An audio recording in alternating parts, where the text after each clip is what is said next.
Hello and welcome to Genre Grinder. This week I have my first guest I haven't talked to outside of the podcast. And we are going to be covering shark movies. Could you introduce yourself? Hi, I'm Anne-Marie Taylor. I'm a librarian in the Boston area, and I've basically been watching shark movies for kind of as long as I can remember, though I really got back into being serious about watching them a few years ago.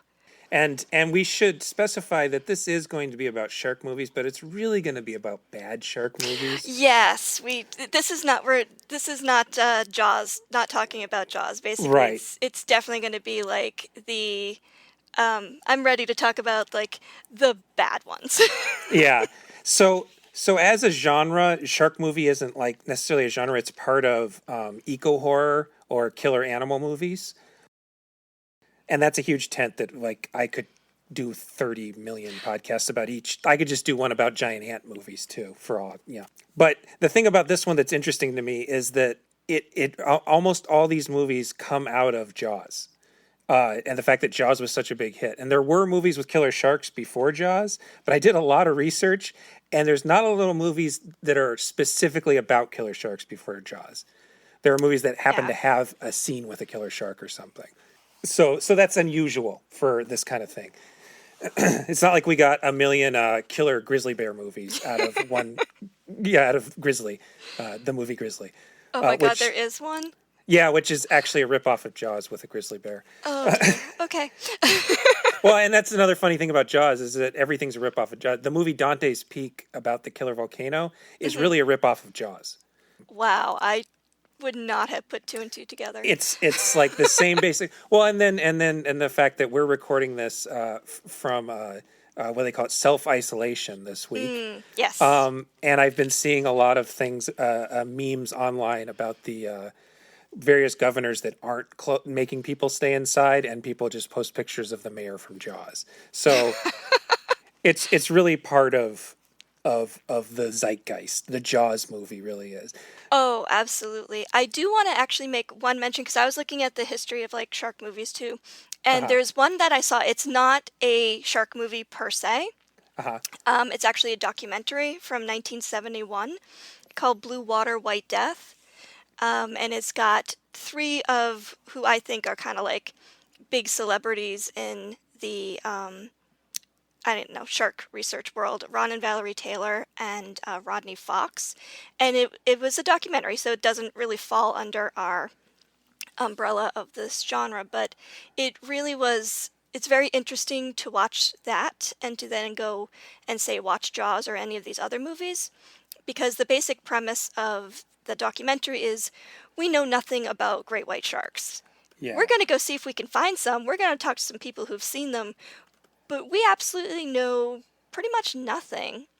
And it's so interesting to see the juxtaposition of this documentary to like, oh, yeah, now we know they're off the Cape. Now we know they're, down in Mexico. Now we know pretty much where they are. There's still so much we don't know.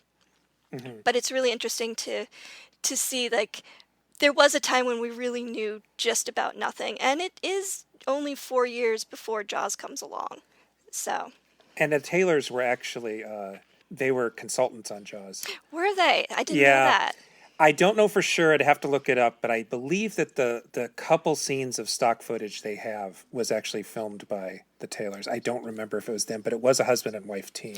That would make a lot of sense. Yeah. They were pretty well known for decades. Yeah, and I mean, we know now that sharks are, they're not harmless creatures, but they're not particularly any more dangerous than a lot of other things in the ocean. Absolutely. I was curious, have you ever actually seen a shark or like an aquarium or whatever? Like, oh yeah. So at the New England Aquarium, I've lived in New England pretty much all my life. Mm-hmm. So we have the New England Aquarium, which has a huge saltwater tank in the center, and they do have sharks, sand tiger sharks, and kind of seem to be the biggest that they get. But I remember being a kid and you would take a field trip into, Boston, and that was the big thing to go see the aquarium.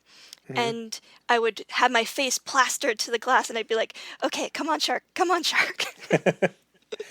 And just basically sit there and watch the shark go by and sit there and sit there and sit there and wait for the shark to go by again and be like, it's a shark, it's a shark. Yeah, I grew up in Arizona, so we didn't have any aquariums, but I remember going to SeaWorld and they had some sharks. They had like nurse sharks in Yeah. a little thing back in the 80s.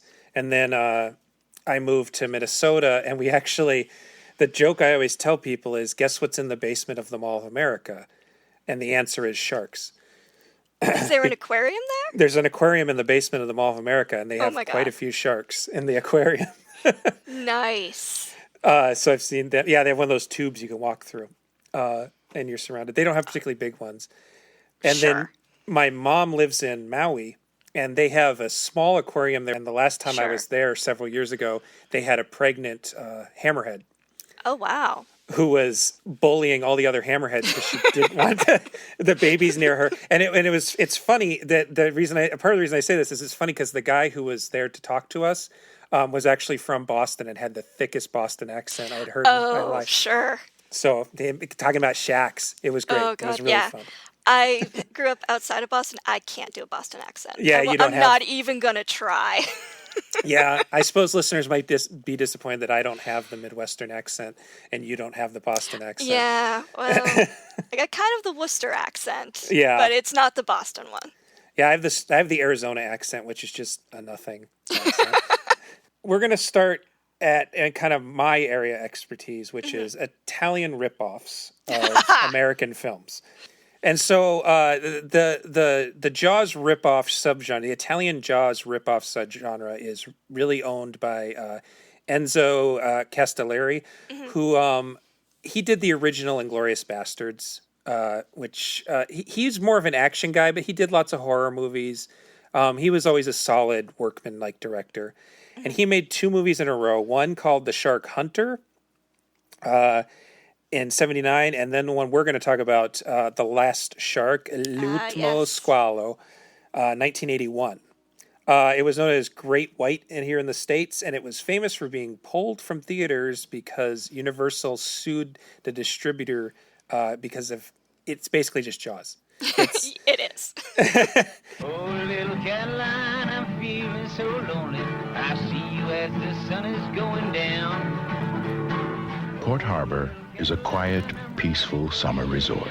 Get on shore! But Port Harbor has been invaded by the ultimate predator, the great white shark.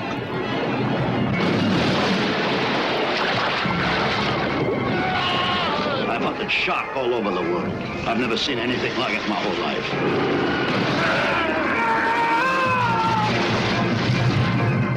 It's my shark, Rod. Has to be. The hell it is! There are bodies out there, and more to come if we don't end this thing. Coming right at him! Great White. The most terrifying motion picture of 1982. Great White. Rated PG. And I could say, as a connoisseur of Italian exploitation ripoffs, that this is one of the more unabashed ones. They usually sort of start as, like, for instance, the movie Dawn of the Dead was released as Zombie in Italy. So they made a movie called Zombie 2.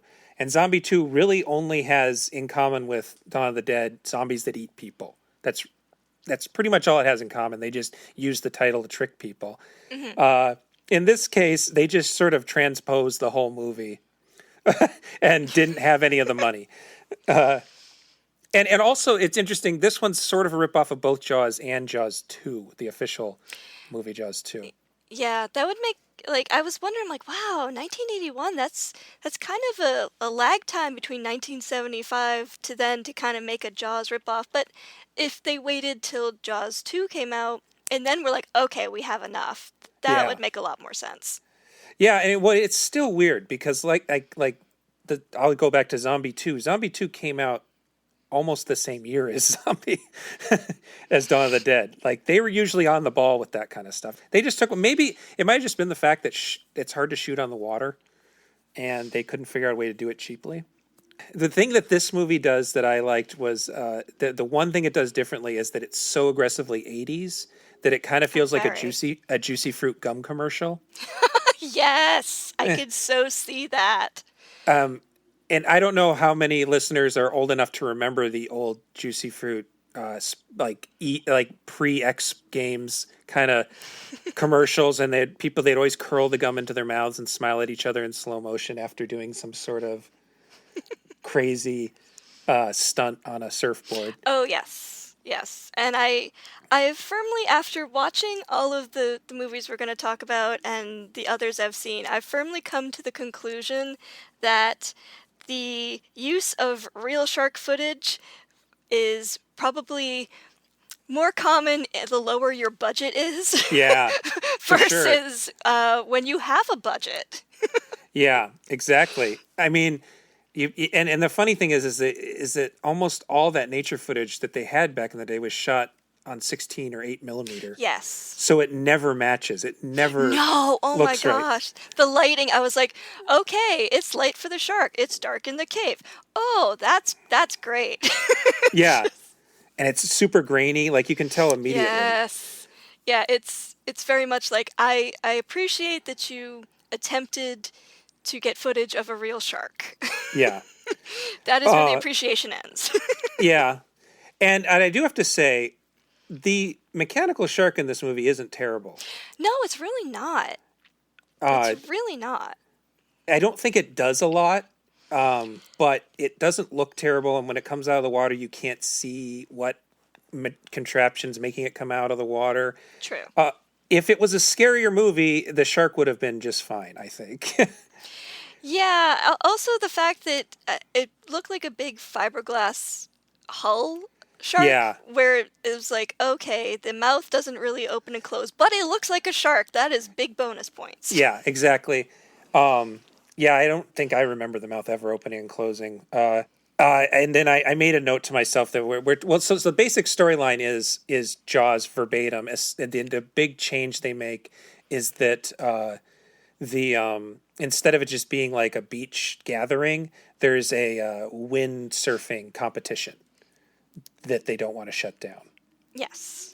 And so they actually have some really good windsurfing footage. Like, that doesn't look like stock footage. I think that they actually shot some windsurfers for it, which will actually the last movie we're going to talk about has also some good footage of stunts that will. So that was one thing I realized connected this to Avalanche Sharks. Is Avalanche Sharks actually has pretty good ski stunt footage, but in both cases it doesn't really have anything to do with anything. No, I think it's just there to, oh, look at this pretty thing that we spent some money on. Hope you like it. Okay, now we'll get on to the movie. Yeah. And so if we're going to pretend that this is a movie on its own and that we are critically comparing it to Jaws. Okay. I think the key thing here is it illustrates how good John Williams' music is. Oh, God, yes. Absolutely. Because the music here is just nothing. You don't remember it at all. And it's not used to set up any tension. It just sort of blurts out when something goes wrong.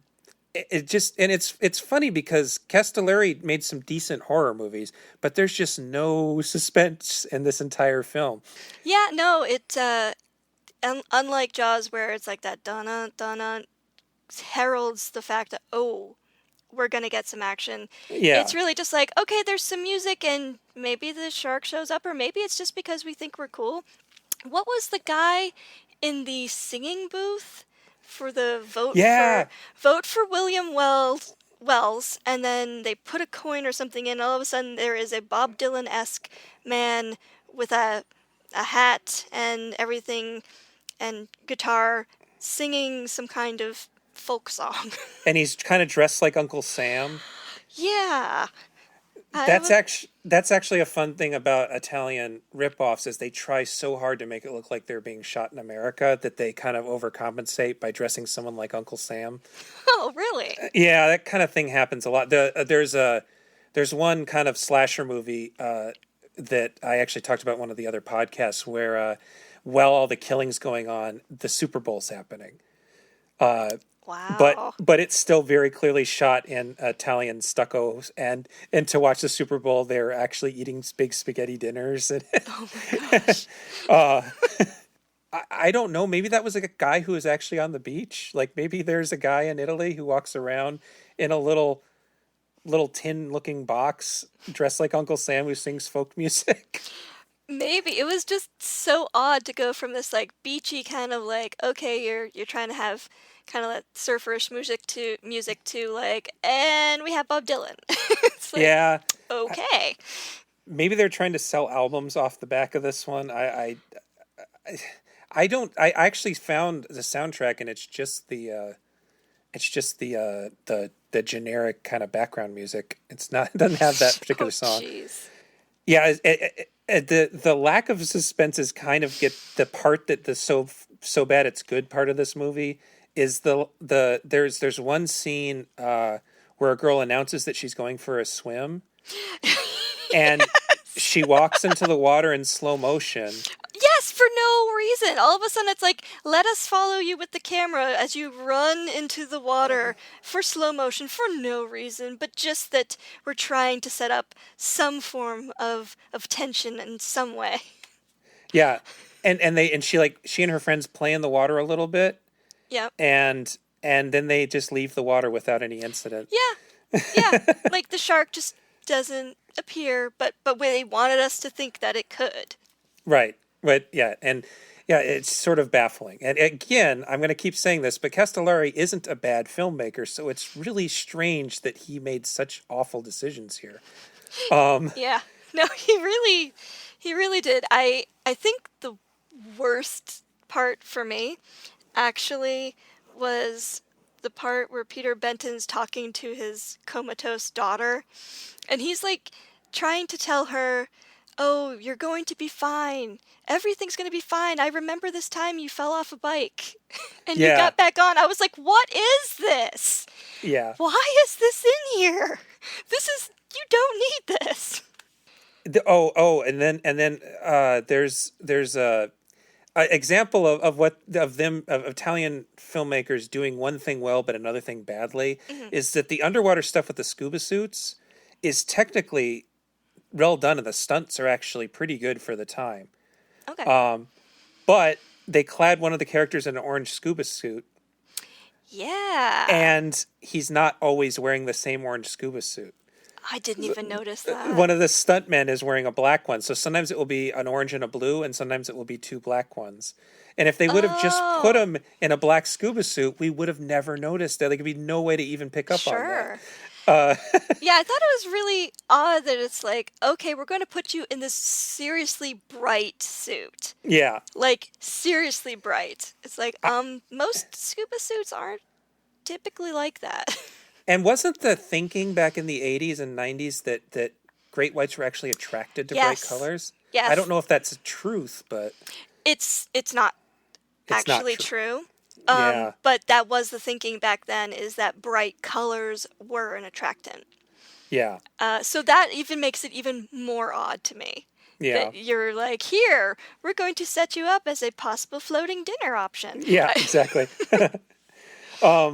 Another thing I like about this, as again the Italian ripoff guy in me, a lot of Italian horror movies depend on characters making terrible decisions. Mm-hmm. Like people will watch American slasher movies and people go off by themselves, but people in Italian movies will just not get out of the way when a zombie's walking right at them. Really? In slow motion. It's just part of the culture of these movies is people put themselves in dangerous situations and don't leave them. And in this movie, there are two scenes where the shark hunting expert, who is played by Vic Morrow, who's actually a pretty good fill-in for Robert Shaw. He's pretty. Him and Robert Shaw were on a similar level. Morrow had I believe he had an alcohol problem, and that's how he ended up in Italy making movies. But we all know that Shaw also had an alcohol problem. So, but he purposely, or not purposely, but he completely biffs his attempts to do things, and the Roy Scheider character, who's played by James Franciscus, has to go save him twice in this movie while they're diving. Yes. Yes. The whole I'm gonna go down and look at this wreck, and oh no, the shark is there. You must save me now. So and then Yeah.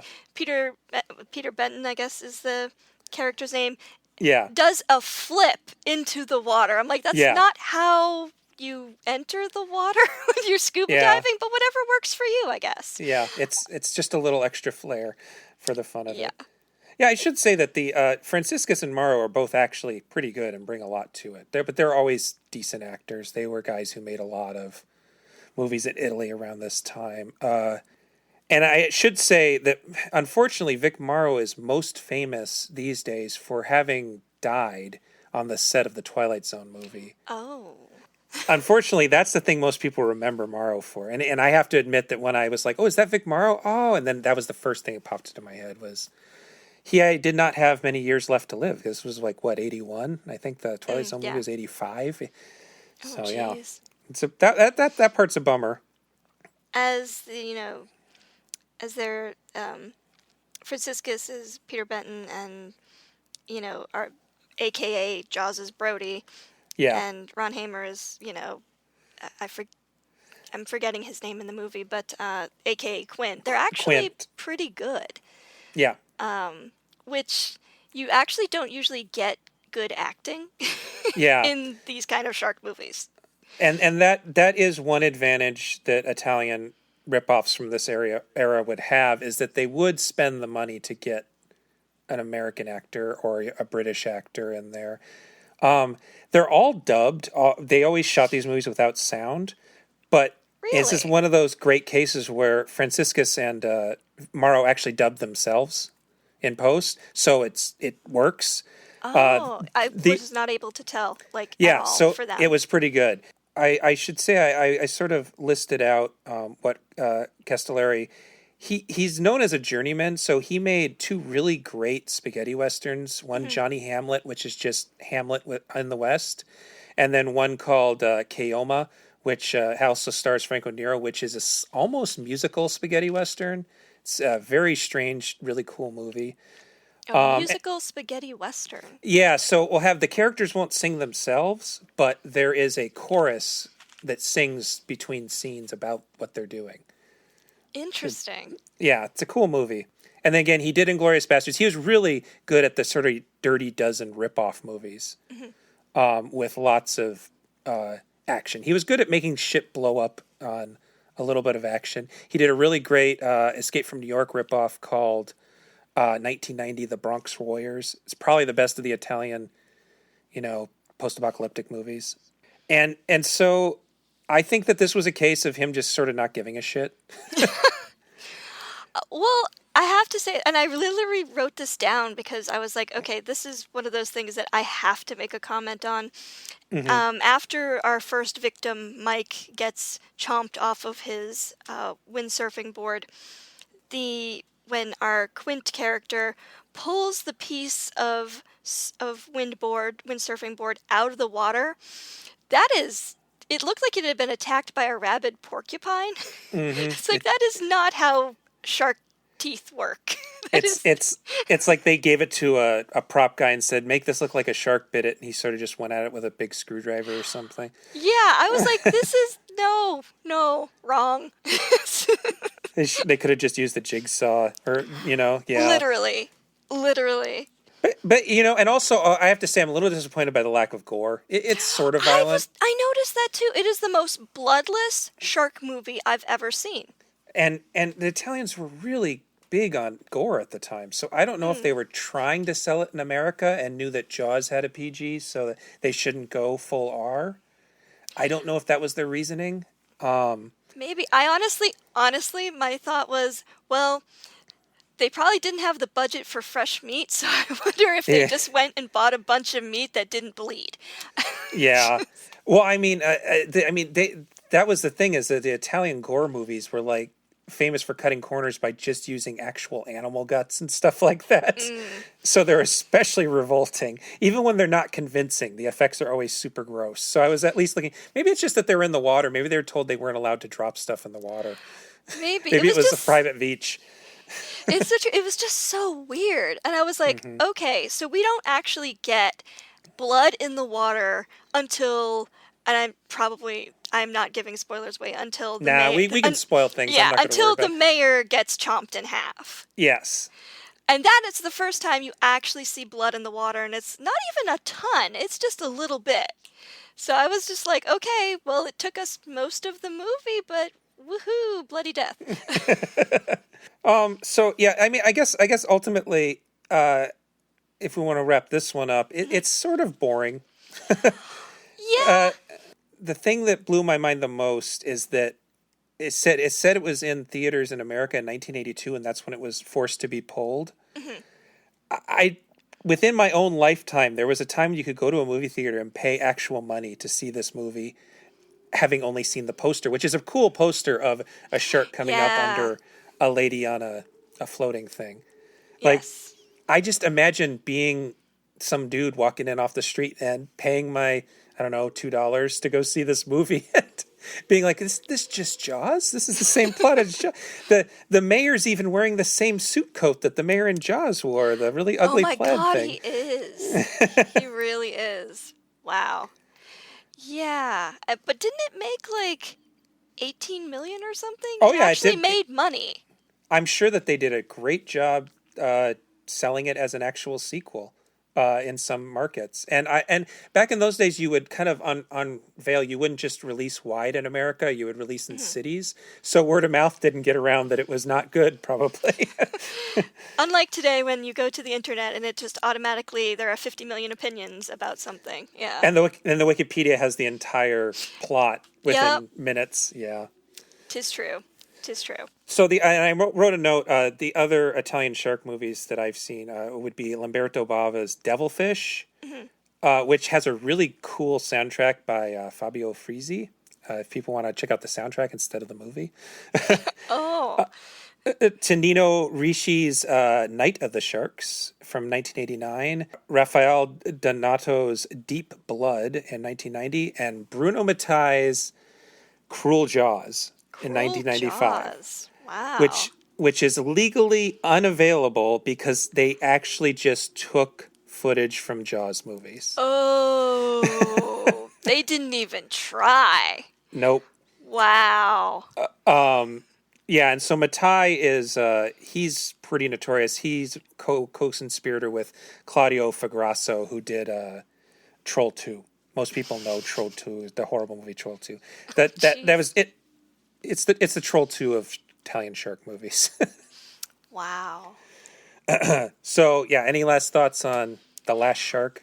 Well, out of the shark movies I've seen both for this podcast and in general, not the worst. No. And basically I sat there with a glass of Slangria from Rheingeist, which is an ale with raspberries, blueberries, and some pomegranate. So having that drink, it's a very blood red. Mm-hmm. So having a drink and watching that as the shark movie was not actually the worst way to spend an evening. Yeah, I mean, at least it's not long. It's a little dull, It's but really at least it's not. not long. It's really not. But yeah, out of a rating, it's not a bad shark movie to spend a little bit of time with. It's almost too well made to be fun. Is the weird way to put it. Kinda, yeah. No, that's a really good way to put it. Yeah.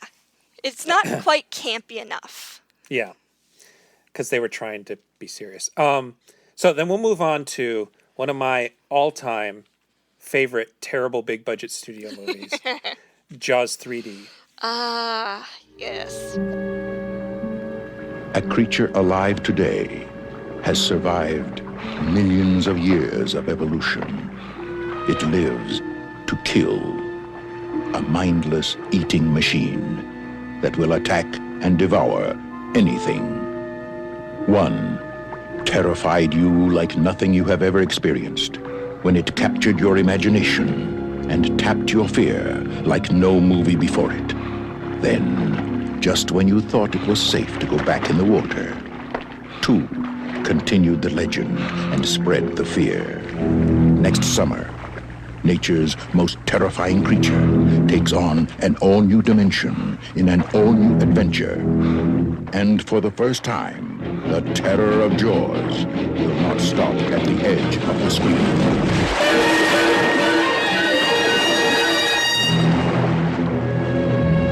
Jaws 3D. The third dimension is terror. Everything about this movie is baffling. It just imagining that Universal Studios via Alan Ladsberg Productions took this massive hit that was basically a prestige B movie, and within 2 movies in 7 years, they're already making the exact kind of B movie that they were sort of elevating in the first place. And then they threw every gimmick they could at it. It takes place at actual real SeaWorld, not like I wondered about that. it's not a fictional version of SeaWorld. It takes place. I mean, it is a fictional version of SeaWorld, but it's still SeaWorld of America. You know, it's like the company SeaWorld. And then they made it in 3D. Yeah, it's very odd being like, this is made for 3D, but I'm watching it in regular, on my TV. So I'm like, well, if this was 3D, maybe that part, like being all dramatic, makes more sense. There was a whole period where I wrote it down, 81 to 83. There was a short-lived 3D kind of revival where there was this. I listed them. There's a couple movies here: Maelstrom, The Destruction of Jared Sin. Parasite, which I have seen, which is sort of an alien ripoff, and Middieville 3D, Coming at You, which is actually a spaghetti western in 3D, Friday the 13th Part 3, Space Hunter, Adventures in the Forbidden Zone, and The Treasure of the Four Crowns all came out within a couple years of each other, and this movie. And then it sort of died. I don't know why, but I guess they had made new cameras and they thought it was going to be cool. But yeah, it's not as obvious as Friday the 13th 3D in the way it's just shoving things in your face constantly. Mm-hmm. That movie is like parts where people are yo-yoing at the screen and just every little thing. But it's also 3D, 2D version of 3D, so everything's always a little bit fuzzy on the edges. Yeah. It just looks like they didn't know what they were doing and they weren't pulling focus, but it's because it was 3D. I have no idea if the 3D worked. I guess it must have looked okay. I'm assuming, because there's the first death in the movie, which is the guy that goes down and is going to lock up the gates that lead out to the ocean. When he gets chomped and it's just his arm there, they focus for so long on the arm. And I'm like, well, I guess if this was 3D, it'd be more shocking. Yeah, it would be kind of just in your lap, basically. Yeah, but watching it just in on a regular TV, it's just like, oh, okay, there's an arm. Well, and it's kind of I use the word baffling again, but how the effects. I mean, 83. There were good special effects in 1983, and this movie had a decent budget, and it's just so much of it looks so crummy. It really does. So for a long, long time, the only thing I remembered about Jaws 3D from the first time I saw it was the scene where they are luring Mama Shark into the turbine area, and our favorite pompous photographer gets eaten.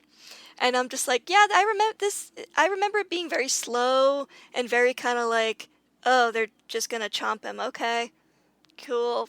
All right, can we get to the chomping? All right. And it taking a little bit of time to, like, they're trying to build it up as like, oh, this is gonna happen, and you're just like, okay, are you gonna eat him now or what? And that same style of pacing was still there when I rewatched it this time. The thing that I always remember when I was a kid, I used to watch this. I think it used to play on cable all the time. Yes, it did. And I didn't think it. I thought that it was like I was genuinely afraid that I would go to SeaWorld and the shark enclosure would break and the sharks would get us because of this movie. And I think that the fact that SeaWorld willingly put their brand behind a movie where the guy in charge is making so many bad decisions Yeah. and cutting so many corners that it puts people in danger. I don't think any patrons die. I can't recall any. They're in danger, but I think only employees are killed. I don't remember there being any actual people who paid money to go there getting eaten. So that might have been the only caveat in the contract, is you can't kill any of our patrons, but you can depict us as absolutely horrible at our jobs. And I don't know if people know that this actually is a sequel to the other two Jaws movies. That the Dennis Quaid and John Hutch characters are supposed to be Mike and Sean Brody. Yeah.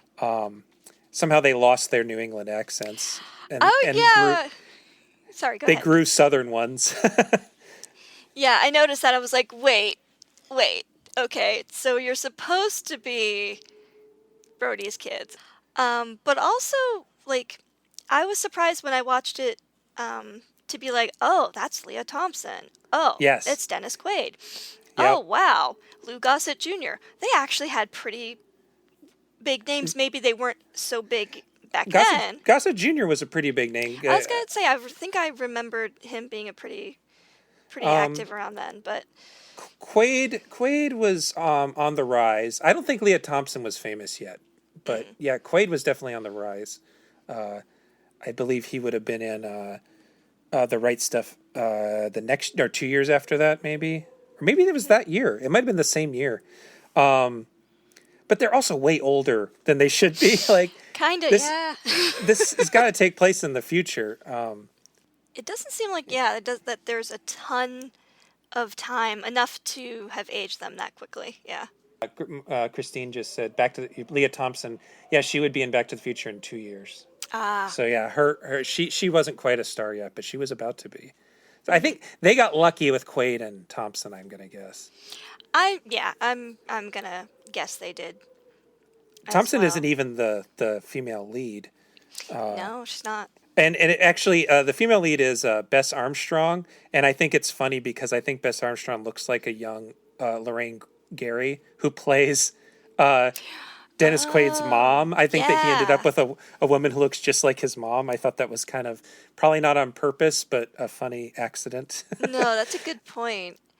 I did want to say, though, for a shark movie, they actually, I'm not going to say they got some of the animal husbandry completely right, but the idea of like, no, we can't put this shark in the big tank yet because it'll get stressed, it's not ready. And, you know, the idea of like, oh, we have to keep it moving, we have to keep it eating is like a bit more scientific than a lot of them get. Yeah, and actually, and I do have to respect that some of the best drama in the movie comes from I guess I should say there are two sharks technically. There's one shark killing people. It turns out that shark's mother is way bigger, which is something that's going to come up again. But mother sharks. I think this is probably the first movie where there's a. I mean, I guess in Jaws they catch a smaller shark, but it's not Jaws's kid. It just happens to be they catch the wrong shark. Yeah, so they catch a smaller shark, and the one guy wants to kill it. There's like he's sort of like a proto Steve Irwin, but he wants to kill things. is the best way to put it. Yeah. And no, so that's accurate. And so the I can't remember the character's name now. She convinces her boss, the Louis Gossett Jr. character, that they shouldn't kill him, and then they try to keep it in captivity, and it's not going to work. And a lot of the drama actually comes out of them trying to keep this shark alive in captivity, and it doesn't work out. And true. And that part actually works pretty well, I think. Like, yeah, no, and the whole being a female scientist and listen to me, I am an actual scientist, and you all are just wanting to make money, but that's not actually how sharks work, was kind of a bad reminder of, oh God, so much mansplaining. Yeah. But in a way, kind of nice that even back then it was like, oh, we have this female character that is perhaps kind of being like, no, I have to convince you by money to do the right thing. But also, I am a scientist, trust me. And she's really the only one who knows what's going on. True. the Dennis Quaid character just trusts her. His job is really to keep people safe, I guess. I don't know what his real job is. He's like an architect for building the enclosures, is what I got. And or then building, he's also He's also like people's bosses, like the one guy who gets eaten and disappears. Everybody's like, "Where is he? He hasn't come to work today," and they all go to him. It was and he lives. I think they live on site, or they live very close to the park. It seems. Yeah, it seemed to be. I actually kind of like their relationship. The thing that is good about this movie is that the characters are actually kind of nice people. I like that they're kind of later in their relationship. They're not all hot and heavy. They're like talking about what they're going to do in the future, and it's not a romance from that. In most cases, this movie would be these two meet, and under bad circumstances they fall in love. They're already a couple, and the drama there is if he's going to quit his job so that she can go do something she wants to do instead. Yeah. No, it actually had Just 3 has kind of pretty good characterization. Yeah. At least for the main characters, in a way that you sometimes don't get a lot with other shark movies, where it's like, I'm the marine biologist, I am one-dimensional. Yeah. And here it's a little bit more nuanced. Not tons more nuanced, because No. there's only so much you can do with, it's a shark movie. But in general, the characters, I didn't actively want to see anybody die, except the photographer guy, and he did. So there you go. And he dies, and he gets his hero moment after the fact. He does. He dies with a grenade in hand. Yes, and the we're gonna solve this. We'll take out the shark. I'll just grab the grenade. Mm-hmm. Like, you have to have that good shark explosion going on. Yeah. Apparently that's like on the list of things that have to happen in a Jaws movie. Yes, the shark must explode. In the second one, they electrocute him or something? I think so. It's been a while since I've gone back and rewatched the Jaws, like the other Jaws movies, but yeah. And then in the last one, they skewer him on the end of ram a boat into him. Which is pretty much the only good thing in that whole movie. Yeah. Agreed. Going back to the fact that SeaWorld put their money on this and made themselves look bad, it's also a really violent movie for a PG. Like, we were just saying that the last one wasn't very violent. This is a particularly gory PG movie. Yeah, it is. And there was no PG-13 just yet. I think it was going to be another year. But even then, I'm surprised it's not rated R. I remember they had to censor it for television, which is to me a sign that it's an R rating. Yeah. I didn't realize it was PG-13 till you said it, but it is pretty gory. the part where they find the guy's body and he's just ripped up. And that's pretty gross. It's pretty gross. My roommates were kind of watching with me, and I was just like, that's kind of gross. And they're like, oh, God, oh. Yeah. And I'm like, yeah. But kudos to the prop person, because it actually looked awful. Yeah. I have to say, and that just reminds me. Yeah, we were saying that the bad guy who we want to die, or not even a bad guy, the asshole that we want to die. Yeah, the asshole. Oh, are we allowed to swear on this? Oh yeah, no problem. It has have one of those little E's on. Okay. Yes, the British. I think he's British. The British. He's either British or Australian. That we want to die. Yeah, he was about the only one that I was like, oh, good. I'm glad you got eaten. Everybody else, I'm like, oh, no, man, I don't want to see Louis Gossett Jr.'s character get eaten. I know they're a jerk, but come on. Yeah. I remember the guy who plays the British guy's manservant is he's actually in some, I think he's in Lock, Stock, and Two Smoking Barrels as one of the villains. Yeah, he actually was good. And the fact that he's so upset that his friend... Yeah, he really loves his friend. He really does. And I'm like, oh, I felt so bad for him. Which doesn't often happen, because most of the time when I watch a shark movie, I'm like, okay, shark, eat as many people as possible. I want to see you have fun. And it's very rare that I'm like, oh, that poor person. Yeah, this is horrible that their friend got eaten. And he actually elicited that in me. So that does not often happen. And I guess when they pull the plug on the grenade he has in his hand when he's dead in the mouth, the exact same thing happened in Last Shark. So maybe there's a little bit of fair play ripping off the Italian ripoff of Jaws. Yeah. Where they detonate the thing in the mouth. Yeah, the interesting connections that I was thinking in retrospect that you wouldn't have thought of at the time is that it's a sequel to a Steven Spielberg movie, and the concept that there are monsters in a theme park. And then Steven Spielberg in about 10 years would make a movie about natural monsters in a theme park called Jurassic Park. Oh. So I thought that was kind of interesting. And then the whole SeaWorld is an evil company thing. Yeah. That wasn't normalized until more recently. True. And funnily enough, it was a movie, Blackfish, that kind of destroyed them in that sense. It wasn't the movie where they're portrayed as putting people in danger. It was the movie that showed that they actually were putting the whales in danger. Yeah, it was odd to, knowing what we know now to watch the movie and be like, oh yeah, orcas. Ooh, yeah. Yeah, they're miserable. Those You poor don't treat critters them well. Yeah, because they actually have the actress in the water with the orcas with the other trainers. So they trained her to do stuff. The whales are interacting with her.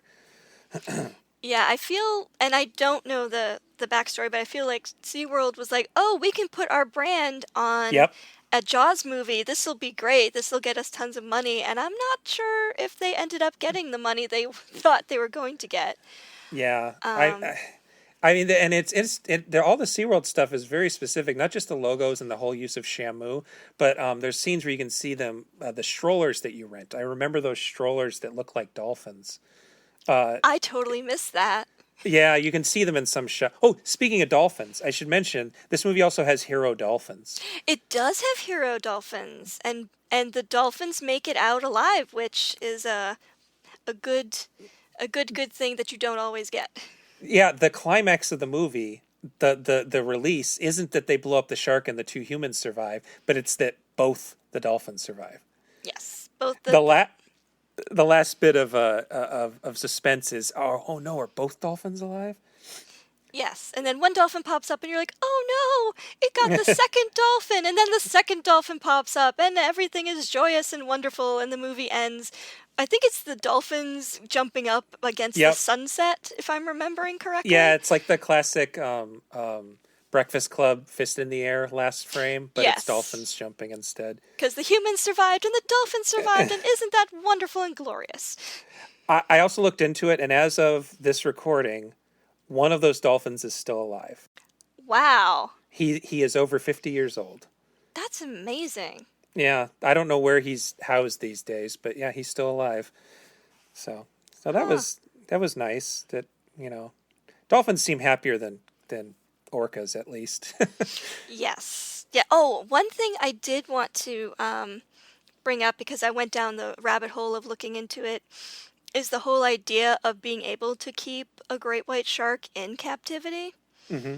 And the little bit of research I did, which is not as much as I could have, is basically the record seems to be 198 days. And everybody that's had a great white shark, the shark either dies or becomes so aggressive that they're like, we can't have it in a tank with any other fish. I assume they must have a really large territory, like a tiger or something, because they're so big. Yeah, I mean, from all of the shark specials I've watched, they travel thousands and thousands of miles, feeding, if they're female, going to their pupping grounds, and coming back, and they have their routes that they go on. And according to what I read, like any great white shark that they've been able to keep any amount of time in captivity has been like a baby or a juvenile, because they're smaller, and also they can actually feed them the things that they eat, like skates and other fish and stuff like that. Right. Whereas if you have a big ton great white, that's not going to go so well. Yeah. It needs the space, and you need to feed it like full-on cows. Not really, but... No, basically, yeah. Yeah. Basically, it's like, here, chuck a few seals in there. There you go. Have a good time. We've been watching, quarantine, we've been watching, there's a show on Animal Planet called The Aquarium about the Georgia Aquarium. And they actually have a whale shark. I didn't know you could keep those in captivity. I didn't realize you could either. But it seems happy, and it just warms around with the other fish, and it comes when they call it, and they feed it little things. Yeah, so... Oh, that's so great. Yeah, apparently you can pull that off. I believe they said it's the second biggest tank in the world. It would have to be. I would like to go there someday. I just like the Denver Aquarium is really nice too. I've been there twice now, visiting relatives, and that's a pretty solid one. I think their biggest ones, I believe, are also nurse sharks. That seems to be the kind of default big shark because I guess they're not particularly aggressive. No, nurse sharks don't tend to be unless you seriously just piss them off. Right. Yeah, well, and that's the thing I learned back in when we were talking about going to the Maui one. I thought that sharks all had those weird little leather eggs, but apparently lots of species give live birth, which is something I learned. Yeah, I think bull sharks do, and a few others, and then it's just hammerheads. Hammerheads is what I learned. Yep. And then it's like, I remember watching a few specials. It's like, yeah, so they give live birth, and so whichever pup, it gets to be the oldest, it's like, it's just going to eat its siblings. Yeah. Because it can, and it's hungry. And it's like, wow, nature, wow. Yeah, it's pretty fucked up. But yeah, so great whites need a lot of space, unlike hammerheads, I guess, go in groups. The one I always liked when I was a kid were the blue sharks, the little ones that are super aggressive. Those are in groups. But yeah, great whites just need space. They have great whites in Maui. I've been out and seen the humpback whales, which is pretty fucking terrifying, honestly. We were in this little schooner boat looking at humpback whales, and one of them went under us, and everybody was like, ooh, ah, and I'm like, guys, if it comes up too soon, we're done. Yeah, the stories you always hear in Hawaii, because my mom lives there, so I look into it, is that people who die are the ones who go out and don't tell anybody. And they go out at dawn. Never do that. No, good Lord. And then they get bit, but not eaten. They get bit, and then the shark goes, ew, this isn't a seal. Yep. And then they just bleed out because they get to shore and no one's there to help them. Yeah, People don't absolutely. really get eaten by them in real life. No, definitely. I suppose if you were a not. corpse and they were really hungry and you were floating, they might eat you, but... Sure. But yeah, no, it's definitely... It's just so, you don't go out at dawn, you don't go out in the water at dusk, you shouldn't go into water that is murky. And basically, don't go by yourself surfing and stuff, because that's just kind of dumb. Yeah, exactly. And then speaking of scientific facts about sharks, the next movie we watched was Shark Attack 3, Megalodon. Oh, God. It has the worst pickup line I've ever heard, and I was so sad that even John Barrowman could not save this movie. It survived the Ice Age, and it's been living in darkness for 60 million years. Nothing has ever disturbed its perfect peace. Until now. This shark isn't just some rare species. It can grow in excess of 75 feet long. It's supposed to be extinct. You're telling me one of these things is swimming off my coast? People pay a lot of money to come down here. They expect to use everything, including the beaches. We have got a 60-foot shark swimming off our coast that's not going to go away. We got a shark heading for the shore. Get everyone out of the water now. You knew something was dangerous down there and you let them dive anyway. Go tell your story. Who would believe you? A disgruntled employee with stolen confidential documents? We know the Meg's attracted to the cable. If that cable goes to full power, there is no telling how many of these we're going to have on our hands. Can't let that system go online. Full throttle now! Yeah, so the thing here, the reason I picked this one when we were talking about it is I was told that this was sort of the turning point to where we're at now, where you got The Asylum and Made for Syfy shark movies. They're just out of control. Like, I was looking through them, and you've got 2-headed shark attack, 3-headed shark attack, 4-headed shark attack, 5-headed shark attack, up to 8-headed shark attack, I believe. Oh, good lord. Yeah, I still want the 2 hours of my life back from 3-headed shark attack. Yeah, and so so something happened at some point, and a lot of people were saying it was Sharknado, but Sharknado was actually just sort of a climax. There was a lot of these movies already happening, but this one was not made for TV. It was made for video by a company called Millennium Films, Avi Lerner's company. Millennium Films has since grown up a little bit in the world. They kind of connected with Sylvester Stallone, and they make like Expendables movies. They make like medium budget, usually terrible action movies. Gotcha. So they upped their budget a little bit and stayed true to themselves. Right, is and are able to interact with like relatively high level movie stars, like has-beens and B+ stars. Basically, they're not quite like the Asylum, which just does mockbusters. Yes, at least like Asylum knows who they are. Mm-hmm. These folks were really trying to be not serious, but like take us kind of serious, and no. Well, from what I read, the first two Shark Attack movies are actual series. They're the one is a sequel to the other. This one really isn't a sequel to the other two, to the point that Jenny McShane, who is the female lead in this, plays a character in Shark Attack that is a different character. So I don't know if it was designed to even be a Shark Attack sequel. But those movies were apparently pretty serious. And this was the one where they sort of realized they could get some attention for being over the top. Yeah, that would make sense. That would make sense. And it got its fame really from a couple scenes being put on YouTube. There is the pickup line you were talking about. I literally threw up in my mouth when he said that. Which I don't know if I can even bring myself to repeat. Please don't. So I won't. You can look it up on YouTube. Look it up on YouTube. But I did read that Barrowman, I should say, if people don't know, I'm not a big Doctor Who person, but even I knew who he was. Yeah. He's from Doctor Who and Torchwood. He was the lead on Torchwood. Yes. He's an American actor. He's super handsome and he's super charming. I've actually seen him in person at a con before as he walked by us. He just seems like really an awesome human being and a good actor as well. And in my notes, I literally have Shark Attack 3, a.k.a. the movie that even John Barrowman can't save. He does his best. He the tries. Scenes he in tries. are pretty good. He tries very hard. He is charming. Yes, he is. But yeah, so there's this horrible pickup line he says, and it's sort of famous. And according to him, it wasn't in the script, and that the director told him to say something to make Jenny McShane laugh, because I guess she was kind of dour in the scene. And he thought that he was going to make her laugh with that, and then they were going to use the real line, and then they used the line he made up on the spot. Oh. So even he was kind of pissed off when he found out that they had used that line, because not only does it make him look like an ass, but like then, you know, it made him look like an ass, basically. But yeah, he's okay in it. This is interesting because it's also dubbed a lot of the time.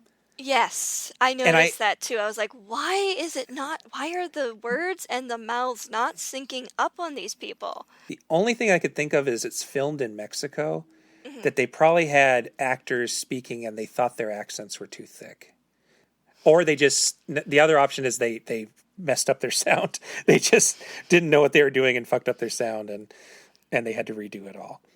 Yeah, I mean the opening where the foreman of the gas company or the electric company that they're working on the wire, he was so badly dubbed. I was like, there's words coming out and his mouth is not making those sounds. Yeah, and it was very weird. And I even noticed as someone who's just used to that, because I watched some of these Italian movies, and in kung fu movies and stuff, like even to me, it's actually weirder when the lip sync is matching, but not quite, and the voice is clearly wrong. It's even more uncanny when that happens.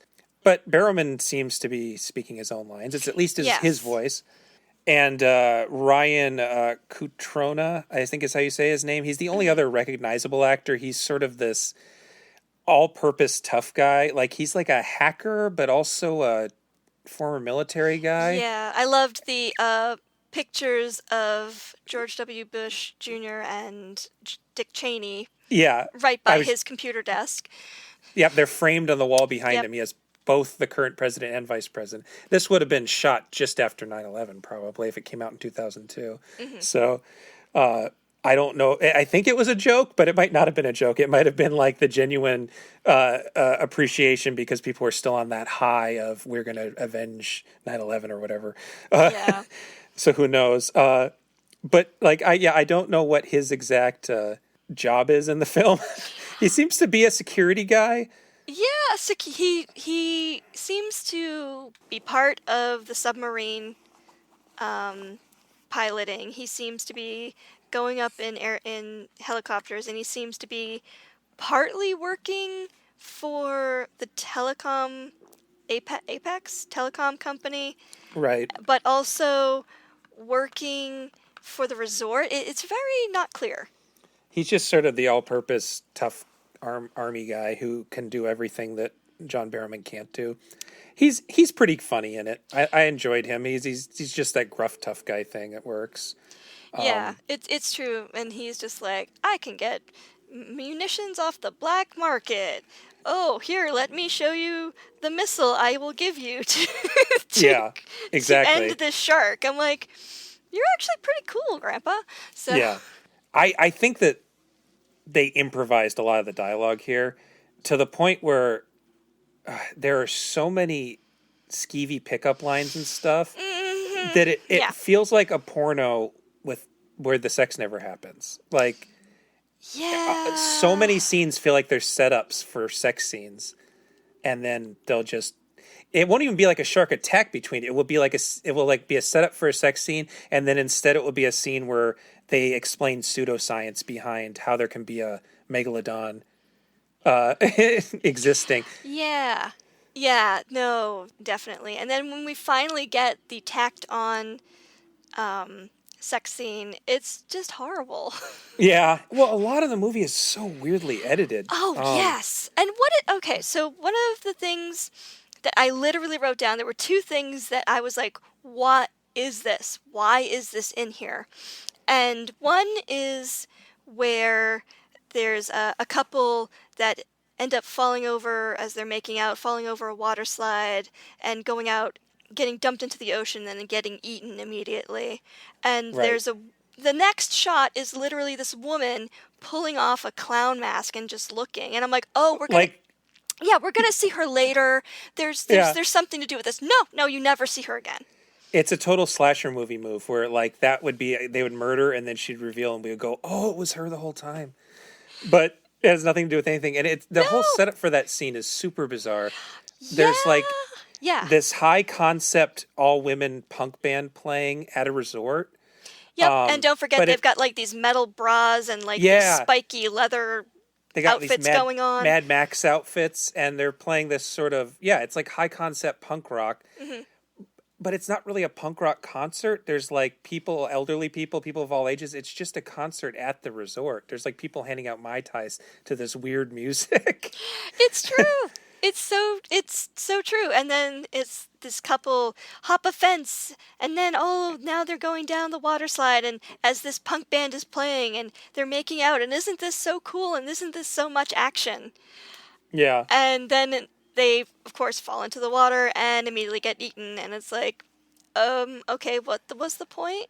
Well, and the other really weird scene happens much earlier in the movie where they have a fishing instructor who's like trying to have sex with someone while also instructing this elderly guy. What was that? Literally, I was looking at it, watching it, being like, why is this? As the older guy is trying to pull in a marlin. Yeah, and then his assumed wife and the fishing instructor are literally almost having sex next to him. And the only thing is, I assume they had some stock footage of a shark attacking a marlin. That was the only. They must have. But then, why would they write this weird little backstory of this instructor, like, did that have more in the original script? Where like there was this instructor and his whole thing is that he seduces the wives of the people he's but we don't get any of that. We just have that we're just dropped into the scene and we never see those characters ever again. Yep. Even though none of them die. Nope. They all survive this situation. Yep, none of them die. Nothing horrible happens to them. They're just there and we never hear from them again. And speaking of random scenes, there's a scene later on in the movie before they're going to have their big, their big battle where John Barrowman's character and Jenny McShade's character go into a church and are just like lighting candles in the church and basically are just kind of like, we need all the help we can get. What? Yeah, Jesus is going to help us defeat the shark, I guess. It was very bizarre. The only thing I could think of is that it was a location thing where they were in Mexico and they had this cool church. And so they wrote a scene in that had them go into the church. And that was the best they could come up with. I'm guessing so. And I have to say, so one of my pet peeves in shark movies, and it just drives me up a wall, so this movie drove me up a wall, is when they make sharks growl. I have a note saying I love the ridiculous shark growl. It's not even a growl. It's more of like a it moans as it's attacking people. Sharks don't growl. Sharks don't make sounds. Stop making them growl. So this entire movie, I was like, stop. Sharks don't growl. Stop. And the only thing I could think of, honestly, was they have that in there because obviously, whatever mechanics they were using for the shark really were that noisy. That is the only thing I can think of. Yeah, that's probable, actually.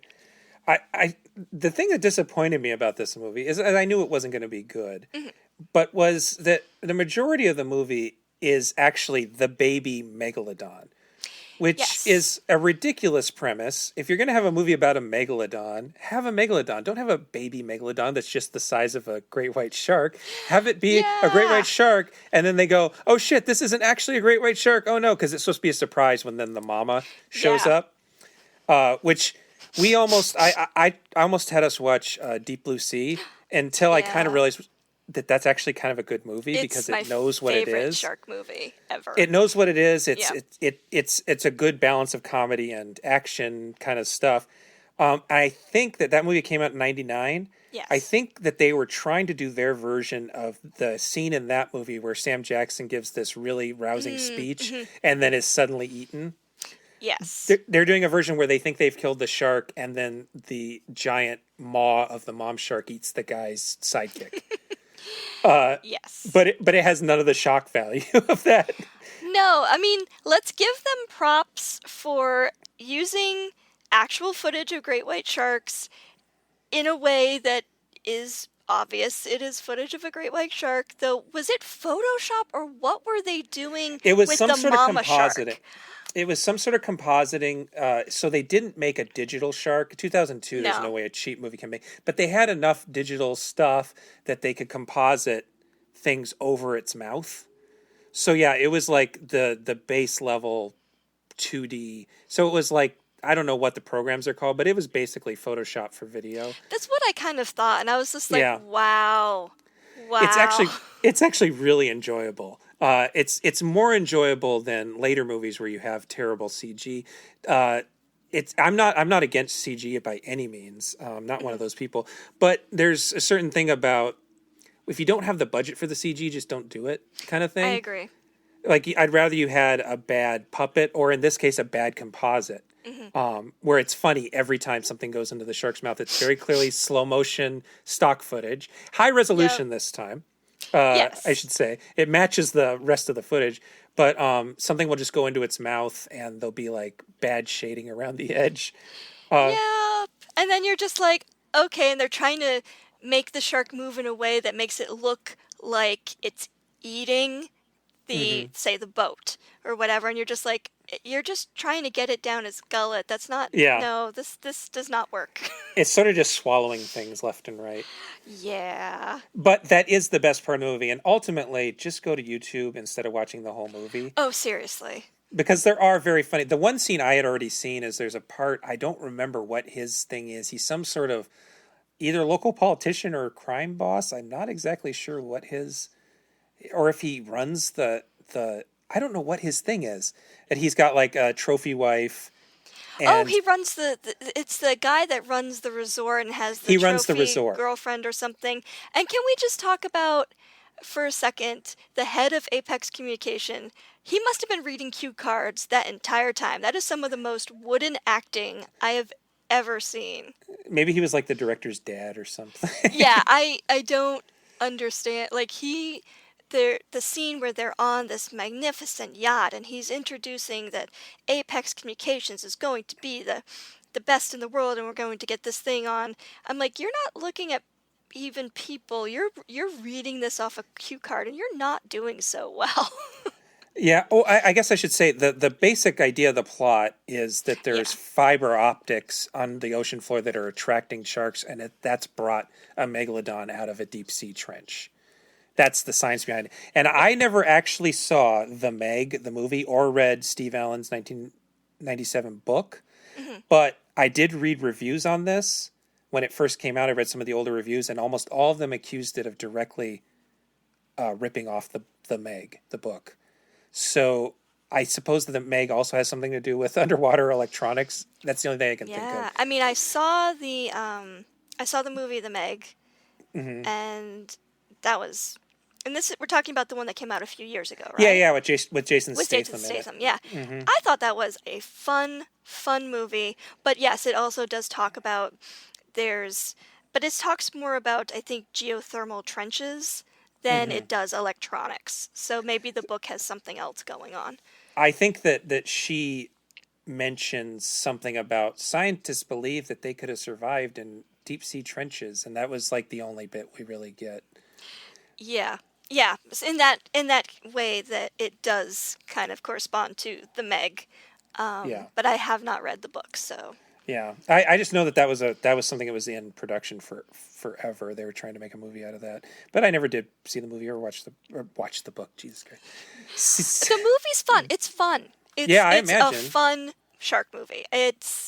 I thoroughly enjoyed myself, and because every summer they'll release a shark movie, and no matter how bad, I will go and see it in the theaters, and usually I'll have my roommate with me.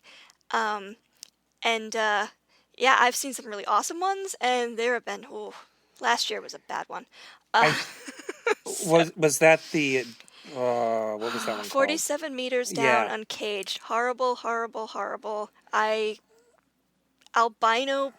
Blind albino great white sharks in a cave that growl. It just pushed all my buttons. I wanted everyone to die. I actually talked on a couple podcasts ago, we did a thing on everybody who had already talked with me. They talked about what their favorite horror movies of the previous decade were. And one of my friends brought up that she really liked The Shallows. Oh, and that's I a brought up movie. That The Shallows and there was one with alligators called Crawl. Mm-hmm. And they had all these things in common, like dead parents, a girl who has a skill, and in the Shallows, she's like a really great surfer. Yep. In Crawl, she's like an Olympic level swimmer. And that the fact that the creature kind of stands in for their. All right, hold on. Let me just tell my mom I can't talk to her right now. What was I saying? Oh yeah. So Crawl and Shallows had all these things in common, and so I said, was there like a third movie in this trilogy of like blonde girls with dead parents that fight? And somebody said that movie that just came out, the 47. Yeah. Is there a blonde girl with a dead parent that fight? I don't know. I don't think the parents are dead. I think. Okay. No, actually, there is. It's a blended family, and one of the parents had died, and it was. That's so weird that 3 movies came up to that idea all around the same time. That's so weird when that happens. Yeah, the thing with 47 meters down uncaged is I was so thoroughly happy when everybody that got chomped did get chomped. Yeah. It was a waste of money, but also to see some of these characters, get ripped apart. I was like, "Oh, this is a good use of my time." Well, yeah, I was gonna say one more thing about the Shark Attack 3 is that the climax is fun because there's this guy who owns the resort, and the one scene I had seen before is that he takes the life preserver from his trophy wife and then jumps directly into the shark's mouth. Yeah, that was fun. That was the one fun. thing I had seen from the movie. Yeah, basically everything in the last 10 minutes is pretty funny. And let's be honest, the CGI that they did of the Megalodon shark with the sub in its mouth was actually pretty good. Yeah, it was viable. It was believable. Yeah, I was like, this is not horrible. Which I guess is a compliment. Well, and then you had suggested that we watch Bait 3D.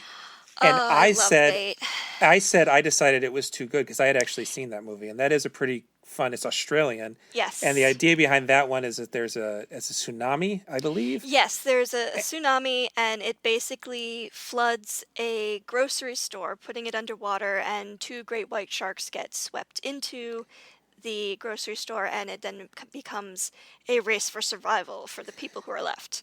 It's sort of like Assault on Precinct 13 or Night of the Living Dead, but with sharks. Yeah, I love it. It is one of my top shark movies. And it has just enough of that, again, that thing that Deep Blue Sea has, a balance of comedy and seriousness. That it takes itself just seriously enough. Of the millions of just awful, weird mashup shark movies, I just sort of looked at a list of what was available, and we have a mutual friend named Bria, and I remember Bria talking about Avalanche Sharks on Twitter. Yep. So I decided that was the one I wanted to go with. It was supposed to be a week of chilling out. It's spring break, Sheriff. Yeah, everything goes. But when an ancient predator is disturbed from slumber... So there's a story around here about a mystical creature summoned to protect the mountains. They say it swims through it like a shark. What started out as a mammoth vacation is about to go downhill fast. Oh, crap. Get out! Now! There's nowhere to hide! They've tasted human flesh! What happened? Sharks, man! Now, if they're going to make it off the mountain in one piece...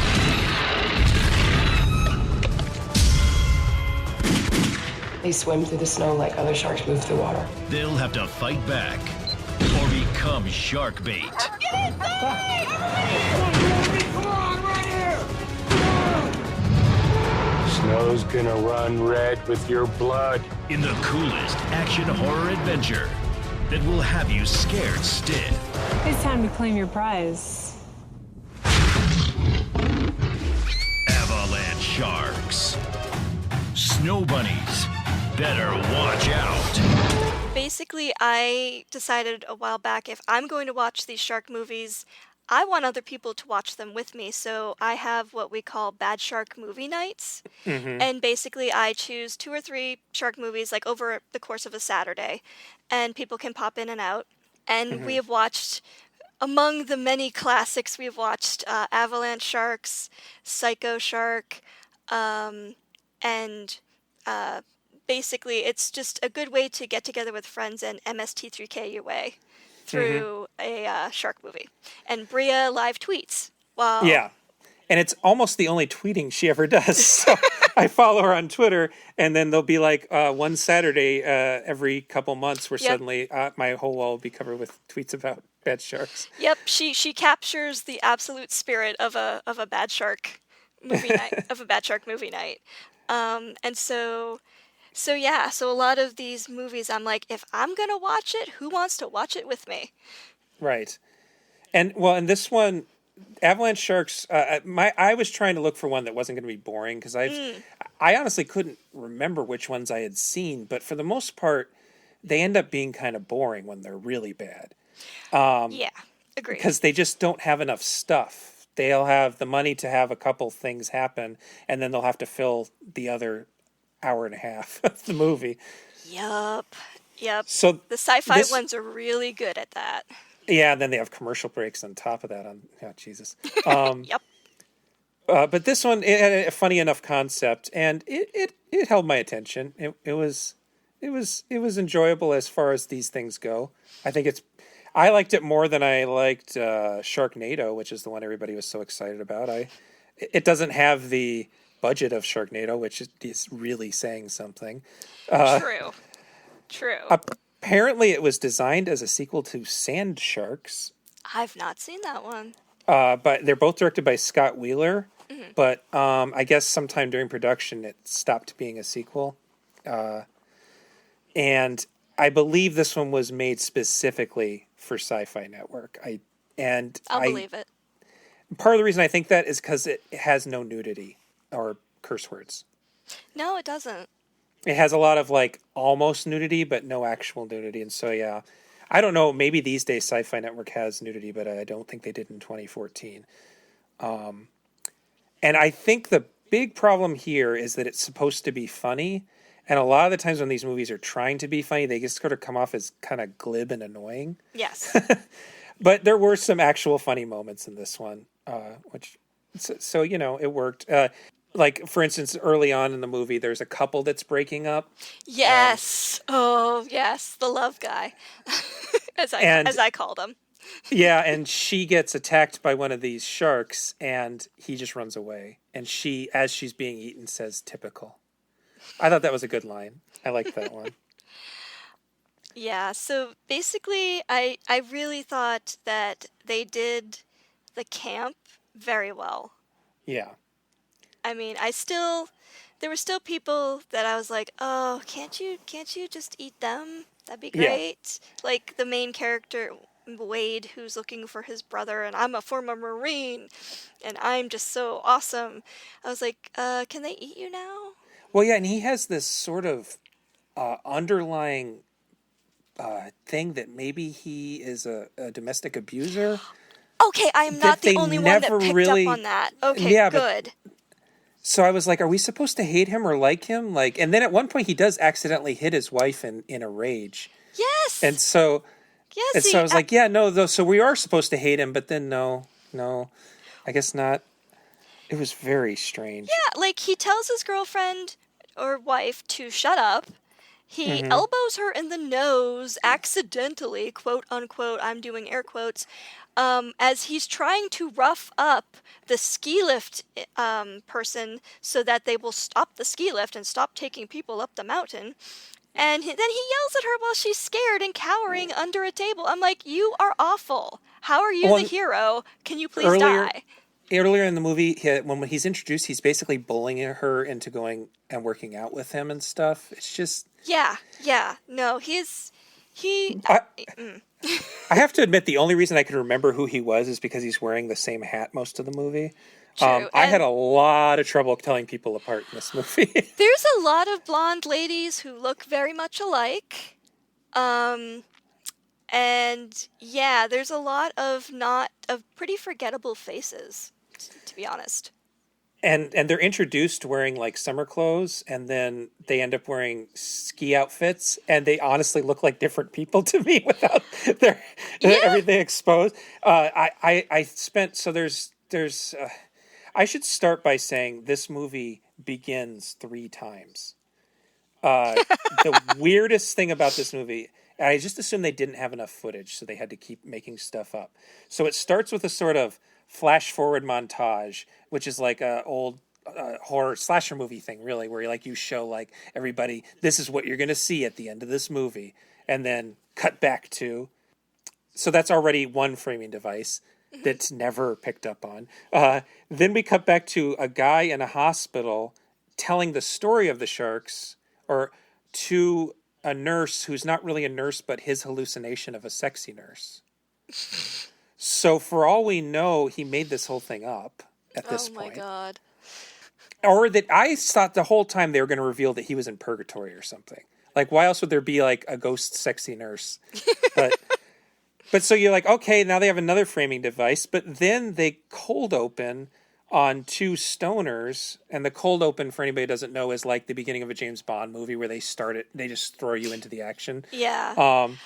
Do you want to know what... Sorry, go ahead. Well, they have these two stoners that then get killed by the sharks, and that feels like another beginning. It's so bizarre. Do you want to know what's interesting? What? The versions I've watched only start with that cold open. I've never really the versions I've watched. I've not seen the other two. As you're talking about Sexy Nurse, I'm like, what is he talking about? Oh my God! So I watched a different version. You know what happened? I tried to watch it on Amazon Prime, and it had dropped off the day before I got there. Oh. And so I had to torrent it. I wonder if I got like a foreign version of it. I don't know. Maybe you did, because literally the only versions, and I've watched this twice now, or 3 times now. One, the first time I couldn't find it anywhere on streaming, so I actually got the DVD from the library. Okay. And then the other 2 times, I was able to find it on a streaming app.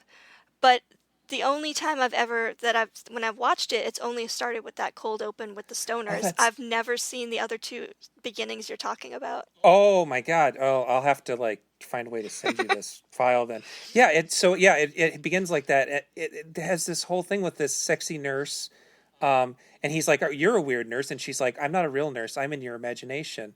And then she starts grabbing his broken leg. It's one guy. He's such a minor character that I couldn't even pick him out in the movie until I paid a lot of attention. He does survive the movie. And he says, I tell you the story how I broke this leg. If you stop, she's grabbing his leg and hurting it for no apparent reason. That's why I'm like, he's in hell or purgatory or something. So he's telling the story of how he broke his leg. And at 2 points, they cut back to her saying, this isn't a realistic story. And he's like, look, just listen to me. I know what I'm talking about. And then the movie ends with her saying that story wasn't really that good, but there's a guy dying on another floor in the hospital, so I got to go. And she evaporates. Oh my gosh. Yeah, that's definitely not in the version I saw at all. And then he turns on the TV, and there's something on the TV about these sharks, so we know it did really happen. That's so weird. That's crazy. So I saw that. You saw a different version. I wonder, because the version I saw, it begins with the opening of the stoners that are going to get eaten because they went up the backside of the mountain, and you just don't do that. And then it ends with Wade and his girlfriend and all of them, getting out alive and it driving in a car, and his girlfriend's like, don't look back. So the first thing he does is look back, and then he looks forward and they go on and the movie ends. I don't think that even happened in the version I saw. I think it then just cut to the guy in the hospital. I really wonder if we're going to find different things as we go along. This is really interesting. Well, okay, so that happens, and then we are introduced to these 3 characters who really aren't important in the long run.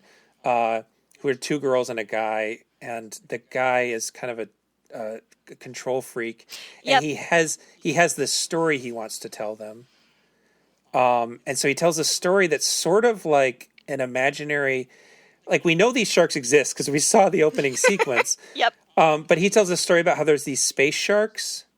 Yes, there are sharks that came from outer space because their planet wasn't going to be hospitable anymore, and they settled in, they were going to settle in the mountains, and then it gets cut off because they're on their way to Mammoth Lake, which is the resort that is ready for spring break for them. Right, and so you're like, well, maybe this is the real backstory, but it's absolutely not, because we find out that the sharks are skokum. Skokum, yeah. Which I looked up. That is a actual native term, Pacific Northwestern catch-all for monster that usually refers to their version of Bigfoot. Mm-hmm. It's also a kind of really racist doll that they sell at truck stops and stuff over the years that are not made by natives. I think they just picked the word because it sounded I think they just picked Indian. The word. Yeah, it sounded exotic and, it would work. But they're these skokum, so they're spirits, which makes more sense. They seem to be the spirits of snow sharks. Mm-hmm. And so that makes more sense because then you have a reason for the CG to not be very good because they're transparent, basically. And they don't affect the environment. So, the special effects people don't have to make a fin cutting through the snow. They just make the fin floating on the snow. Yep. And the snow is not disturbed. And we're told that by there's a crazy redneck guy who's absolutely the version of the guy in all the Friday the 13th movies who said that y'all be doomed. Duffy Dufferin, I think is what they say his name was. I'm like, you're not even trying. Yeah. So he has this whole thing, and then we find out, again, there's like 7,000 characters in this movie. And they all look alike. There's one of the two older women, and I use older like they're probably my age, actually is from there and saw these sharks get exercised once by shamans. The marine biologist. So she's supposed to be the smart one in the she's group. Barely in the movie at all. It's very strange. Yeah. And at the end, I think at the end, towards the end of the movie, she's like, they're running and they're not going to make it to the truck. So it's like, stop running. If you just stay still, the sharks won't sense you. They're not T-Rexes, Karen. Yeah, it was a total Jurassic Park moment. And it works then, sort of? Kind of. And I'm just like, if they're actual sharks, their senses are going to be really good. Okay, and suspend disbelief. or if they're ghosts, for that matter. Well, and then they also break their rules that they're only supposed to be on snow, but then at one point they go into a hot tub, too. Yes, random hot tub carnage. Yep, had to have it, I guess. Yeah, which I guess is the girls from the beginning of the movie that he was telling the story to. I honestly couldn't remember. So. Honestly, they all kind of blended together, and I couldn't really tell which were supposed to be like the main characters and which weren't. In terms of like who all the co-eds were and stuff like that. Yeah. I was just like, I have no idea. The same guy I'm like, is the same guy in the beginning who's starting to tell the story of Skookum the same guy on the ski lift who's trying to pick up women by telling them the story of Skookum? I'm like, is he the same one? I think it is. I think it is, but I'm not positive. Oh, that's the thing. I was like, they look alike? Are they supposed to be the same, or are they just the same generic white guy? With short dark hair. Can't tell. Yeah. It was very hard for me to keep track of that. Like, for instance, the brother they were looking for I thought was that guy, but it was actually one of the skiers at the beginning. Yep. And that's definitely something this movie had a lot of GoPro footage of skiers. Oh, they loved that. They loved that GoPro footage. So I'm guessing that, actually, Christine, you said you knew where it was filmed. Probably Banff. Banff? Probably. In Canada. So I'm guessing they just had people there already and they said, hey guys, do you want to be in a movie? Just do some sick tricks. And then the snowmobiling scene where it's like, oh, we're going to have all these camera angles as we follow these two guys who are having a race. So it's like, wow, you action, that is what you're going for. Yeah. And so it felt like they had a bunch of that footage.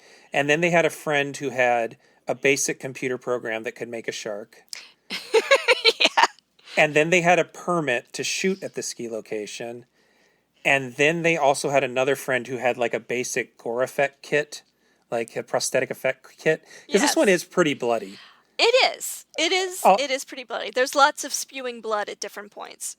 And the violence doesn't really make sense necessarily. Like there's one guy who is ripped up. There's this sort of asshole villain character who I think is supposed to be in charge of security. Yeah. He's not the sheriff, but he's a dickhead the whole movie, and I can't believe he lives as long as he does. Oh, seriously? But he gets like ripped up, but he has like these slashes that look like he's been attacked by like a cave bear. It very much looked more like this is a guy that's been mauled by a bear, not an ice shark. So yeah, it just feels like they mashed up all this stuff together, and then I guess the version I saw, they realized it was only 70 minutes long, so then they added some other stuff. The one thing I did genuinely like is the way they defeat the sharks. I thought was very funny. I agree. I agree. So the way they defeat the sharks is that there is a unnamed character. Her name is Hero. I looked it up. Hero? I don't think they ever say it. But she's on IMDb as Hero, H-I. Okay. And she is going skiing, and she finds these totems, and picks up the totems and because they've fallen, and every time she plants them, another shark disappears, which was kind of nice to actually see a different character who's not a main character kind of be the hero in a way. Right, and she also doesn't know she's being the hero. She's just doing it because she sees these things and like, oh, these need to be straightened. Yes. She even stops to have a snack to build suspense because she doesn't know that there's something going on the other side of the thing where people are almost being killed by these sharks. True, true. And then her snack break, I think, is what allows the asshole security guy to die. Yeah, I believe so. Because I think the second she actually puts up the next totem is the one that disappears after it's eaten him. Right. So yeah, they don't even really need the shaman. They just need a random person to straighten the totems. I guess they just needed to write down where those totems were. Yeah. So, but I thought it was actually kind of nice that in a non-violent kind of respectful way. Right. I mean, they're unloading guns into the sharks and it does nothing. Yeah. And they keep doing it. They're trying to blow the sharks up. I'm like, oh, eventually they'll figure out a way to hurt them. Nope, guess not. Nope, there's no hurting them. Just putting them back in their place. Yeah. So yeah, she puts the totems in their place, and she doesn't know she's a hero. Nobody knows she rescued them. Nope. And all of these horrible people get to go on with their lives. Yeah. Well, yeah, that's the thing is, almost all the characters are pretty hateable. It's like they tried. Like even the marine biologist, I'm like, you're rather dumb. You're rather dumb to be a scientist. Why are you? Why did they make you a scientist? She barely even has any lines. True, except to talk about lobsters. Earlier in the movie, as she and the sheriff are having their lovely date night, and she's talking about how lobsters, do they actually scream? And well, if they do, I think it's just the steam. But don't worry, I knocked these out. I think that's the most lines she actually has. Is in that scene. Another thing is interesting is going from Shark Attack 3 to this is that the I guess cinematic language is the right word. How much it changes in 10 years of low budget movies. Yes. Shark Attack 3 isn't fancy, but it looks like a real movie because it was shot on film and they have like camera cranes and stuff. Mm-hmm. This one was shot on like consumer grade digital cameras. Yes. And they try to get fancy. Yeah, no, it's got a better picture, but yeah, it doesn't seem like an actual film. Like they try to do like quick cuts to build tension, but they don't really know what they're doing. Yeah. There's certain parts where it lags, and you're just like, okay, I guess we needed all of that footage of all of that snowmobile race. Or there's like a really long part where we see the sun go down, and we watch someone like the ski resort close down for like a solid 3 minutes or something like that. Oh yeah. It's like, I don't know if it's supposed to build mood, but it's not like the sharks only come out at night. In fact, the sharks don't attack anybody because they're all indoors. Yeah, basically. Yeah, it's true. The pacing of both of those movies is definitely different. I feel like the pacing for Shark Attack 3 is, there's moments when you're really like, okay, I don't understand what this scene is. Maybe you'll tell me, but also it seemed like a lot of dead space in some places. I don't know what the cinematic term for that is. No, it's filler. Filler. Yeah, dead space, it definitely seemed like it plodded along. Whereas Avalanche Sharks had some moments, but overall, I feel like they tried to keep it going, even if they didn't always know exactly where it should be going. Yeah, and honestly, the hardest thing about it is how hard it is to keep anybody apart, and what we're supposed. Because they don't really even try for a plot. The plot is basically, it's sort of, I don't know if they ever actually made a slasher movie that was also a ski bunny movie. I can't think of any, but it's sort of like those TNA ski bunny movies mixed with a slasher movie, but it's instead of mad killer, it's ghost sharks is the best way to describe it. Yeah, that's true. And yeah, the biggest thing that drawback I found for the movie was literally not being able to tell people apart.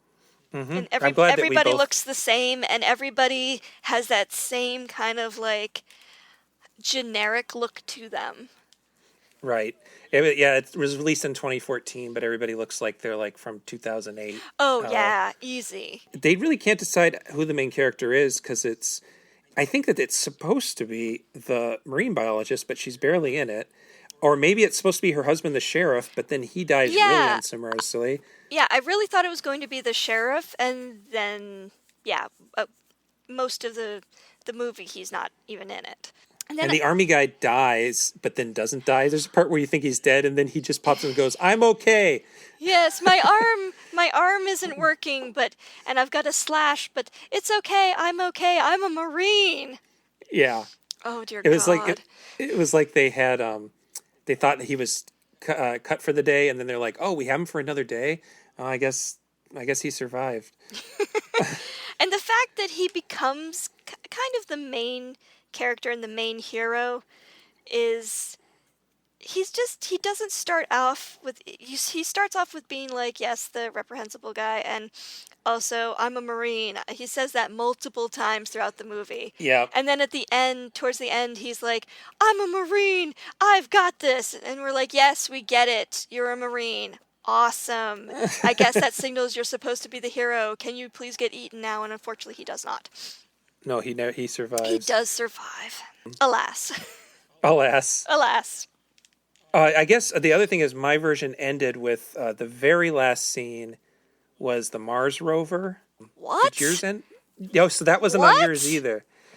Okay, so the very last scene is the Mars rover. And Christine saw this part. She can back me up. She's nodding. The Mars rover, and it's going around, and then you see that there is Mars sharks.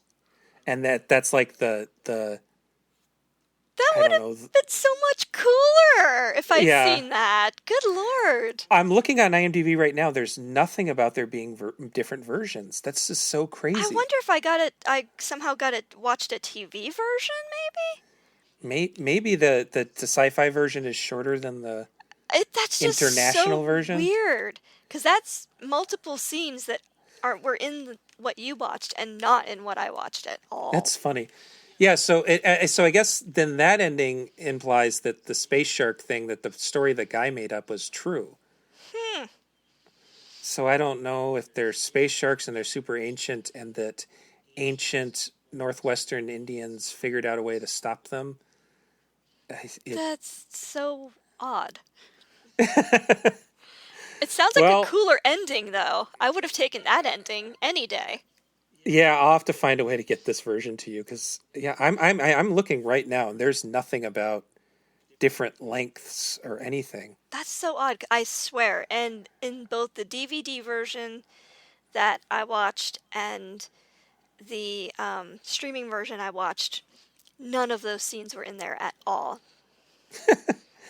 Oh, it says the working title was Sharkalanche, and I think they just realized that's really it's really hard to say, so they went with Avalanche Sharks instead. So can we talk about the cover of the movie poster? It has this regular great white, like big old great white shark coming out of the ice, and it's got some kind of like Uma Thurman, like Kill Bill-ish pose of a woman posing in that, with like a ski pole and something else in front of it. It's a machete. A machete? It's a machete. Yep. And I was like, we did not get that. That was not in this movie.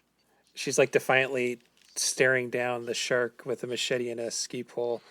Yes. And the machete's bloody. I'm looking at it now. Oh my goodness. Yeah, no, we did not get that. That No. was not provided to us, and it makes the movie look like it's going to be much more like of a slasher fic and a more of a survival thing than it actually is. Because for most of the movie, they're like, we don't believe these sharks exist.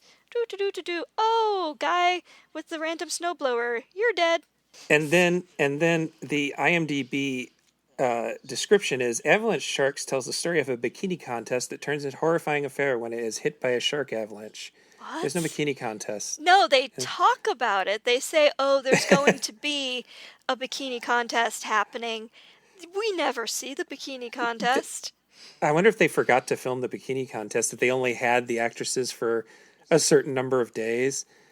I mean, the cast is really bad. Yeah. And so I don't know what it's made in. It's Canadians, I believe. I believe it is Canadians. I believe it does come. I believe this movie is from Canada.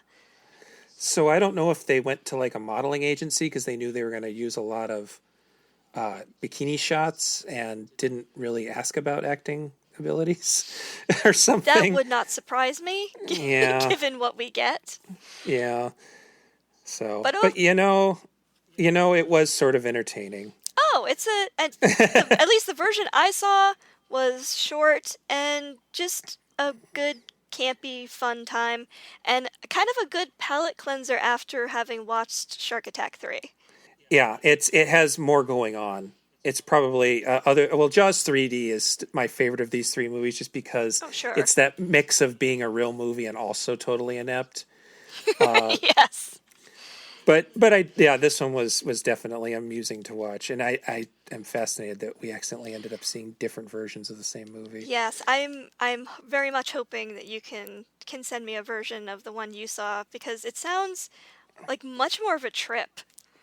Yeah, it's weird, and none of it goes anywhere. It's very strange. Well, I guess that brings us to the end of this particular discussion. There are enough bad shark movies that we can perhaps do this again sometime. Yeah, no, that'd be great. I actually started compiling a list. I was like, so what are my favorite bad shark movies and what are the worst? So yeah, there's so many. There's so many. Yeah, I'm looking at the list I made, which just got out of hand, and it got to the point where I just didn't want to even do it anymore. I ended up with 120 things. I almost watched The Shark Exorcist. That is on my list of things to watch at some point because why wouldn't you? It's The Shark Exorcist. Mm-hmm. I know nothing about it except the title, but the title seems to be enough. Yeah, but I definitely recommend Bait, which is called Bait 3D sometimes. Yes. But yeah, it's pretty good. That's part of my top 3. Mm-hmm. Can I tell you my top 3? Yeah, go for it. Okay, so actually my top like 4 movies. Number 1 is Deep Blue Sea. I love everything about it. I love the fact that they actually changed the movie so that LL Cool J's character lives at the end, and the British scientist dies, which is perfect. Because all the test audiences hated her.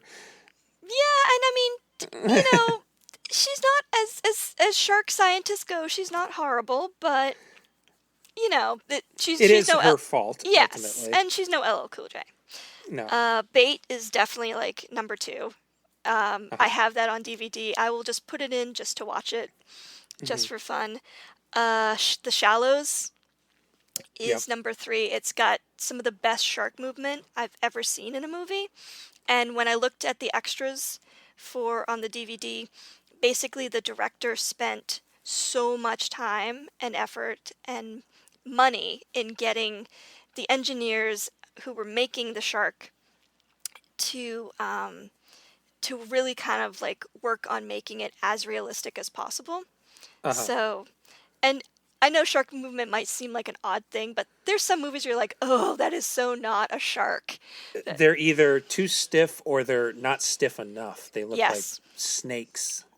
It's true. I'm doing a motion with my arm that nobody can see. But it's so true, and I think not only is Blake Lively good, and of course the story is really good, but the movement of the shark is like one of the best. And to round it out, I can't believe I actually do find this as one of my favorites, is 47 Meters Down. I've heard good things about it. It really is... sorry, go ahead. Well, no, I've heard good things about it, and so I believe you. Yeah, it's actually... The first time I saw, I'm like, oh, Mandy Moore, really? This is going to be so horrible. This is going to be, like, the worst. But then So first off, I'm like, you're dumb because you go and use a diving cage and stuff that's all rusty and all the chains are rusty. I'm like, you're an idiot. But also, I don't know what the cinematic term is, but the negative space that, like, because they're down 47 meters down, there's no light. They can't really see anything.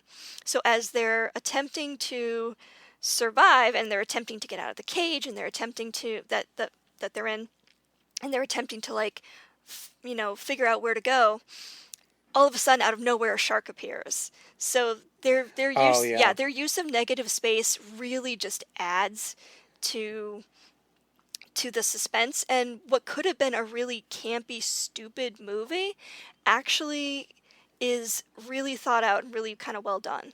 So what you're describing makes me think of the original Halloween, how the white face will just kind of come out of the darkness. And that's you. Yeah, I like that. You know what? I did have one other thought. As far as Avalanche Sharks, I do think they missed an opportunity because, like I was saying, we were talking about The Shallows. I like the idea of eco horror and killer animal movies being pretty open metaphors. I like the idea of that as the grief for her dead mother is the shark. Avalanche Sharks really could have been a global warming metaphor, and they didn't do it. So we could have had a version of this where ice sharks existed, and they were just frozen with the last ice age, and now because of global warming, they've been freed.